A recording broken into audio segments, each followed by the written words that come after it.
Hi Neil, hope you're well. I really appreciate that you're able to help me out on the few problem debts we're having trouble collecting.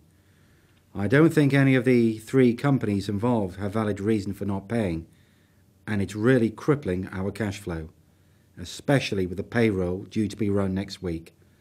I look forward to our meeting. Best regards. Good morning, Rod. Thank you for your email and for coming in today. I gather you've got a few problem debts you'd like us to have a look at. Oh, I have indeed, Neil. We've got three particular debts. We've got our cash flow running at the end of the month. In fact, it's just a couple of weeks now, and we need cash in. And these three debts have been outstanding for some time and are quite significant. Well, shall we look at let's look at the first one. Is that Cameron Construction Limited? It is, yes. I've got the papers here for you. Cameron Construction's the first one. Okay. Right. Well, what can you tell me about them? Well, we've been owed £85,000 for work carried out between September and December. There's about £57,000 that is not in dispute, and I've got an email from the director of the company confirming that. He's quibbling about some defective work or remedials, which is about £3,500. The last invoice we sent through was for about, I think it was about £18,500. And what he's saying there is that we sent it in too early, and that his QS hasn't signed off the workers yet. Right. So I'm quite relaxed about that, but I do want this big chunk in because he said there's £57,000 that's due and owing, and when I've asked him to make payment, he's just blanking me. So he's saying that because he's due a credit note for a small amount, he's not going to pay that large amount of £57,000. I know it sounds stupid, but really that's what he's saying to me. But he's admitted in an email that £57,000 is due and owing. Oh yes, it's in the papers there. He's clearly stated that. Okay. Well, that's something where we might need to consider going in very hard and very tough. There's a number of options, but if they've really got no excuse, they're just simply not paying, we might consider the threat of a winding up petition, which really is the nuclear deterrent of all debt recovery procedures. Okay, well I'm happy with that because the other directors want me to get this money in quick, and it's potentially my fault that we've let this one slip. Okay. Well, a threat of a winding up petition can be extremely effective in the right circumstances. And you've got to be clear. The money's got to be generally undisputed. It's just something which is quite clear. If there's any dispute, it shouldn't be gone down through that route. And basically, what you do by that is all of a sudden, by the threat of a winding up petition, you become top of the debtor's list of priorities of things to do. If you just say, well, we might issue a counter court summons or claim form, then they'll probably say, yeah, I will deal with that as and when. But all of a sudden, you're putting at threat the potential continued viability of that company. It is high risk. If you get it wrong, then you could be penalised in costs. But certainly, if you're talking about a situation where, particularly if there's rumours about whether the debtor is able to pay and they're not paying other people, you want to say, right, we are now your most pressing problem. Well, you may be right there, Neil, because I've heard rumours about the company, and I know some of their own debtors have gone into administration. They told me one or two of their customers have not paid up and have gone pop. So I'm just worried about them as well, but I do need to get this money in quick. Okay. Well, I'll tell you what we'll do is I'll look through that file of papers, go through. I'll prepare a letter which will basically say, and I'll run it past you for approval, will say, if you don't pay, the money is clearly due and owing, you've admitted the debt for at least the undisputed element. If we don't receive that and cleared funds within 48 hours, we're going to present a winding up petition against them. And that will put them on the spot. So they've got to decide whether they've got any dispute. If they don't have any dispute, they don't really have any grounds to go to court to get an injunction to stop you from presenting that petition. They should know by then whether they're able to pay. If they're not able to pay, well, you'll know it sooner rather than later. That's fine. I presume the letter's going to come from you. The letter will come from me. I'll run it past you, and we'll send it to them, send it to their managing director and their finance director at the registered office, and it will make it pretty clear the consequences, what will happen if they don't pay. Oh, great. That's brilliant, Neil.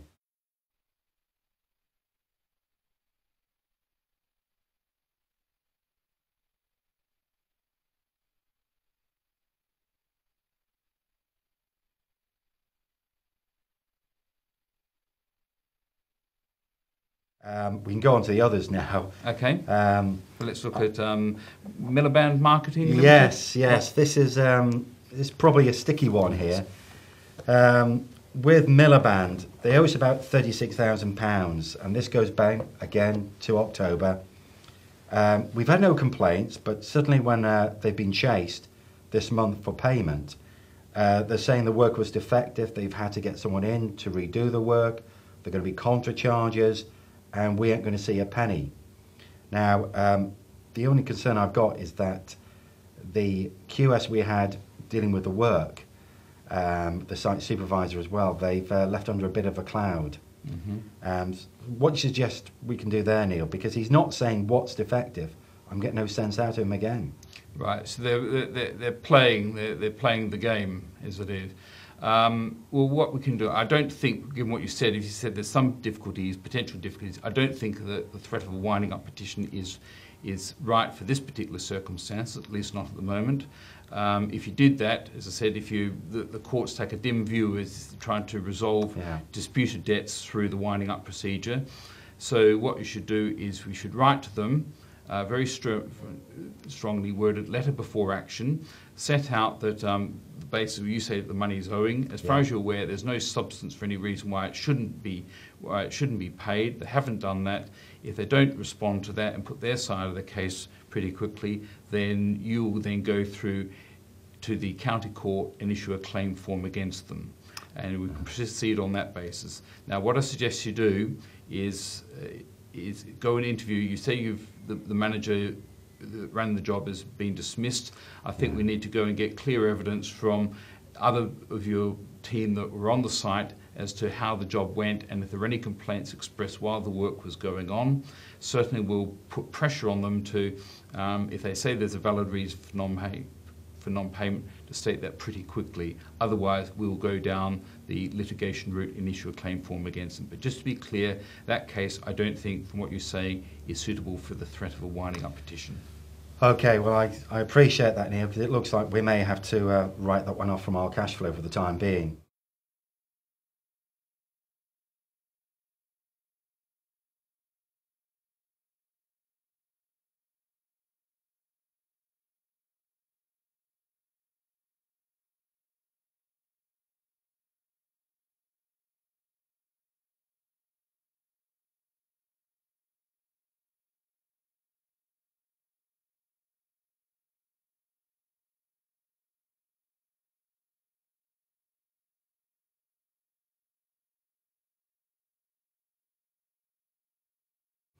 The last one, I've got Clegg Contractors Limited. This is, well, I've known the bloke for a long time who runs the company, Neil. But I think it's almost like 20 years. Our kids go to the same school. And to be frank, he's been upfront with me. There's £28,000 owed. We have had discussions by telephone about the debt. Now, he's been frank with me and said they've got cash flow problems.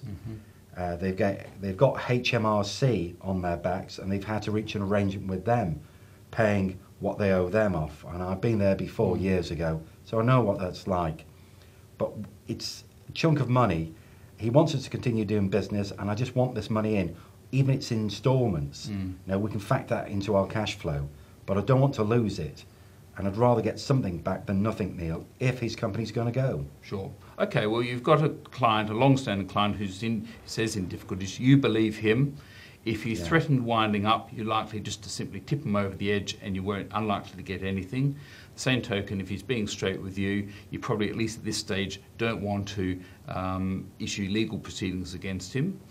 You say that you want to have ongoing trading, but you'd be concerned, you certainly don't want the position worse, you want to recover the position as best as possible. And you said that they've made arrangements with HMRC under a time to pay arrangement. Yes. Right. What I suggest very strongly, this is more of a practical issue rather than a legal issue, is you sit down with him, get him to open his books to you, get him to disclose what deal he's done with HMRC, and if he's paying them so much pro rata, you say, well, we would like to be paid pro rata in accordance with the same, on the same basis. So the same way that he's going to pay clear the HMRC debt down over time, he should be clearing your debt down. Now, as for ongoing trading, again, that's a difficult one. It may be that if you refuse to trade with him further, you're not at the top of his list of priorities. The same token, you don't want to make a bad situation worse. So you've got to work out some sort of plan by which he's going to pay you. If he wants to, I suggest you put him on a drip feed, maybe further supplies on a cash on delivery basis.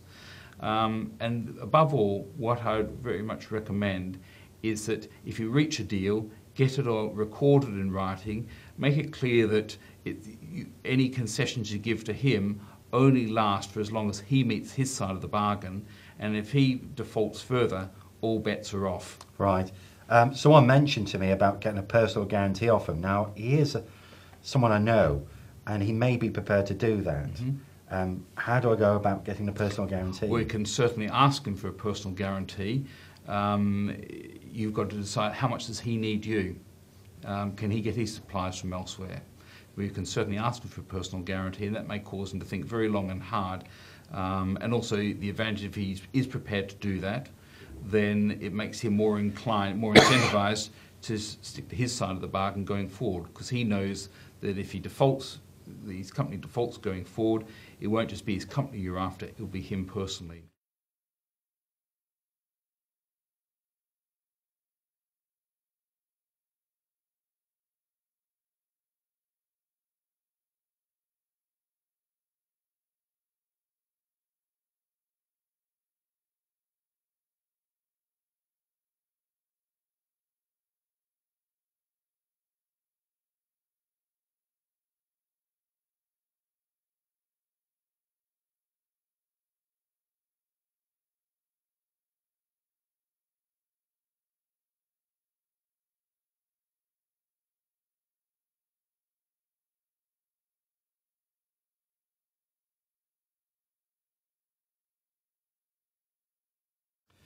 Well, Neil, that's been really helpful. Thanks a lot. What I need to do is give something to the directors. So if you could send something to me with bullet points, confirming what we've discussed, and with any draft letters, etc., then what I can do is, I think it's tomorrow, we've got a board meeting lined up in the morning. I can relay to them what we've discussed and then take matters forward. Sure, I'll certainly do that. What I'll do is I'll send you an email. To the email, I'll attach some draft letters to each of the 3 debtors there, just so you'll make sure you're happy with it, make sure I've understood the position correctly, and then if you come back to me, and then I can arrange for those letters to be sent out to each of the debtors pretty quickly. Well, that's really helpful. That's brilliant, Neil. Weight off my shoulders. Okay. Well, thank you for coming in.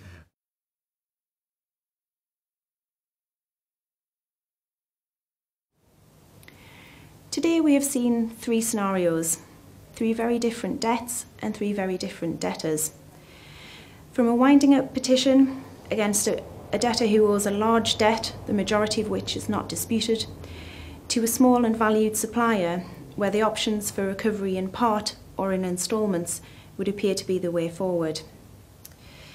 The key points to take away from today is that no one option will apply to every debt.